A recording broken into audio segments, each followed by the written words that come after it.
JP आंदोलन में प्रमुख रूप से पटना विश्वविद्यालय में छात्र नेता रहे रविशंकर प्रसाद अभी हमारे साथ बातचीत के लिए मौजूद हैं, जो भारत सरकार में सूचना प्रौद्योगिकी और विधि और न्याय मंत्री हैं। हमारे साथ बातचीत के लिए मौजूद हैं। रविशंकर जी, डीडी न्यूज़ में बहुत बहुत स्वागत है आपका। सर, आप छात्र आंदोलन में जब काम किया, काफ़ी आप पॉपुलर लीडर माने जाते थे।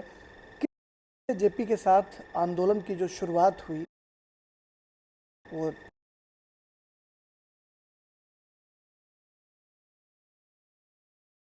ये मेरा परम सौभाग्य है कि मुझे जेपी के साथ करने का अवसर मिला। लोकनायक जयप्रकाश नारायण को मैं ऋषि मानता हूँ। वो व्यक्ति चाहते तो भारत के प्रधानमंत्री बन सकते थे। नेहरू जी उनको ला रहे थे 52 में ही, और ये चर्चा थी कि उनको प्रधानमंत्री बनाया जाएगा। उनका नाम राष्ट्रपति के रूप में चला था। और 1977 में जब जनता पार्टी की इतनी ऐतिहासिक विजय हुई थी, तो अपने खराब स्वास्थ्य के बावजूद वो एक बार कहते कि प्रधानमंत्री मैं बनूंगा, तो बनते, क्योंकि जनता ने उनको वोट दिया था। लेकिन सत्ता का लेश मात्र भी आकर्षण उसने विचलित कभी नहीं कर पाया। अपने व्यक्तिगत जीवन में ही वो इतने ही प्रामाणिक थे। इसलिए जेपी को मैं ऋषि मानता हूँ।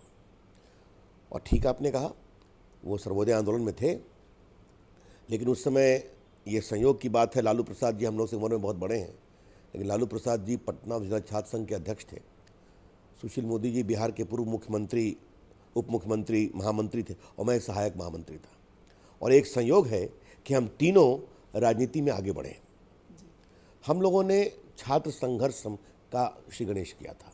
18 मार्च को पटना में घेराव हुआ था, छात्र नेताओं का संवेदन किया था, और बाद में जेपी को हम लोगों ने आग्रह किया। और जेपी को लगता था अगर राजनीति को बदलना है तो हमें छात्रों को प्रोत्साहित करना पड़ेगा। बाद में आंदोलन आगे बढ़ा, हम लोग जेल गए, लाठी खाए कई बार, और फिर देश की कहानी बदलती है। सबसे बड़ा योगदान जेपी मूवमेंट का क्या है? देश की जनता की ताकत को जगाया उन्होंने कि तुम अपने आइन को बदल सकते हो। और आज लोकनायक जयप्रकाश का इस देश को सबसे बड़ा योगदान ये है कि इमरजेंसी लगाकर इंदिरा गांधी जब हारी 77 में, तो देश में 2 संदेश गया है। अब इस देश में कोई नेता कभी भी इमरजेंसी नहीं लगाएगा, कितना भी पॉपुलर हो। कोई मिलिट्री कू नहीं होगा, और ये देश चलेगा जनता के सहयोग से, उनके आशीर्वाद से।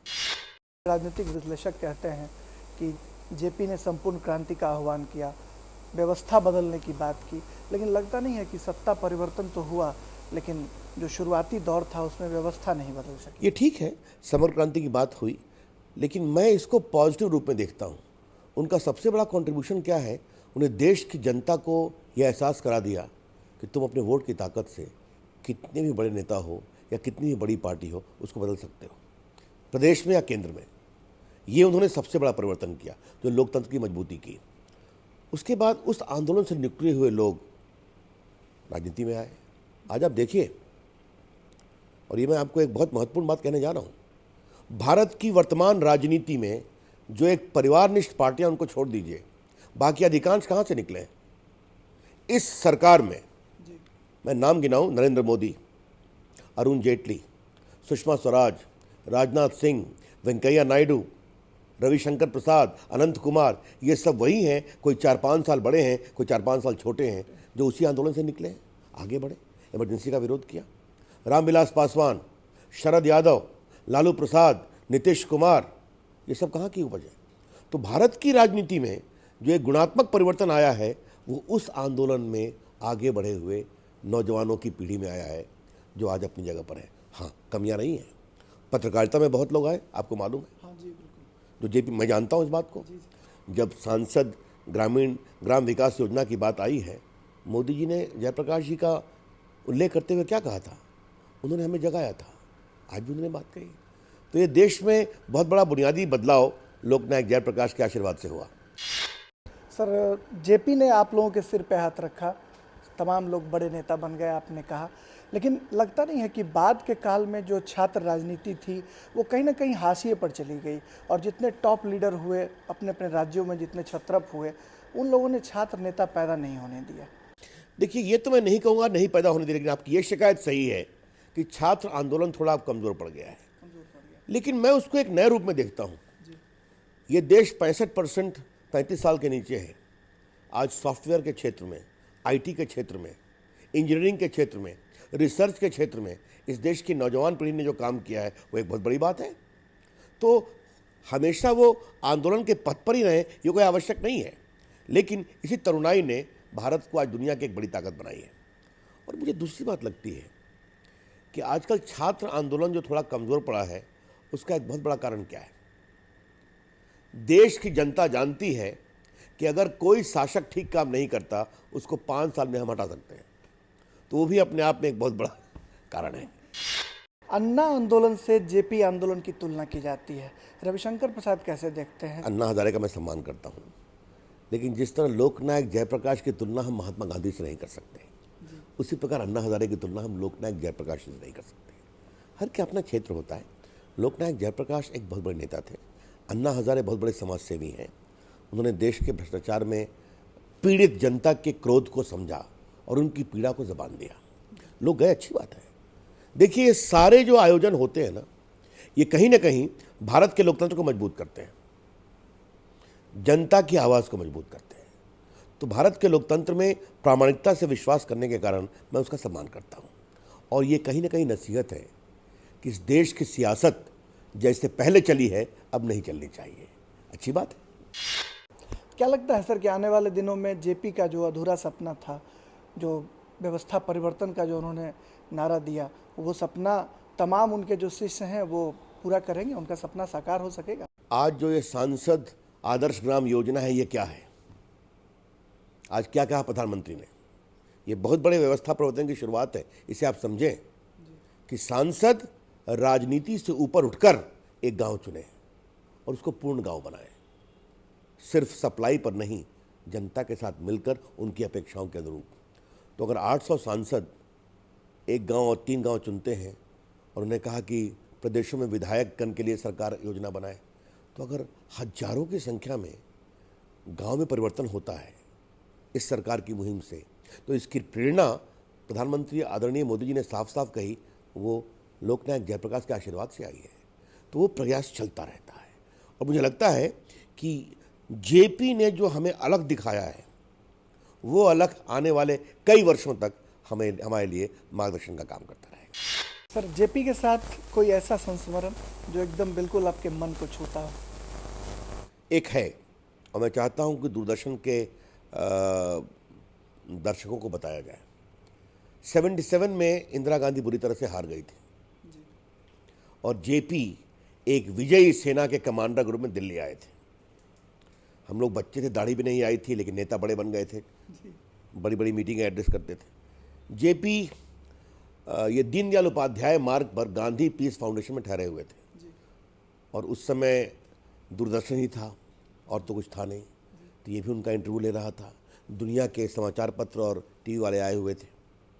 एकाएक मालूम हुआ कि जेपी इंदिरा गांधी से मिलने जा रहे हैं। बड़ा हंगामा हो गया कि आप क्या कर रहे हैं, अभी इंदिरा गांधी हारी हैं, आपकी किडनी खराब हो गई जेल में, ऐसा क्यों कर रहे हैं? तो हम लोग सब लोग उनके कमरे में घुस गए। तो जेपी सुनते रहे। एकाएक उन्होंने सर उठाया, कहा, मैं अपने बड़े भाई जवाहर की बिटिया इंदू से मिलने जा रहा हूँ, कोई शिकायत है आपको? हम लोग सभी शांत हो गए और उस दिन लगा लोकतंत्र में विरोध के बावजूद पारस्परिक सद्भाव रहना चाहिए। और मेरे जीवन पर लोकनायक जयप्रकाश के इस आचरण का बहुत बड़ा असर है। कहा जाता है कि वो व्यक्तिगत संबंधों का निर्वाह बहुत बखूबी करते थे। वैचारिक टकराव भले ही हो, लेकिन जिनसे व्यक्तिगत संबंध थे उसका यही निर्वाह तो करते लोकतंत्र की मजबूती है कि इंदिरा गांधी ने उनको जेल में बंद किया, उनकी किडनी खराब हो गई, फिर भी जीतने के बाद कहा मैं इंदू से मिलने जाऊंगा। उन्होंने एक पत्र भी लिखा था कि इंदु, दुख के इस क्षण में मेरा मन तुम्हारे साथ है। अब वो तो मुझे नहीं याद है। देखिए, मैं आपसे एक बात अवश्य कहना चाहूँगा, इंदिरा गांधी बाकी नेता बड़ी रही हों, लेकिन इमरजेंसी में जैसा उनका आचरण रहा है वो देश के लिए, लोकतंत्र के लिए एक शर्मनाक धब्बा है।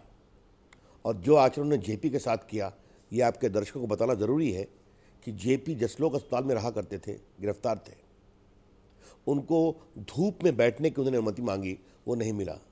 बाद में जब कोर्ट में, मुंबई हाई कोर्ट में जाने की बात हुई, तब सरकार ने दबाव में दिया।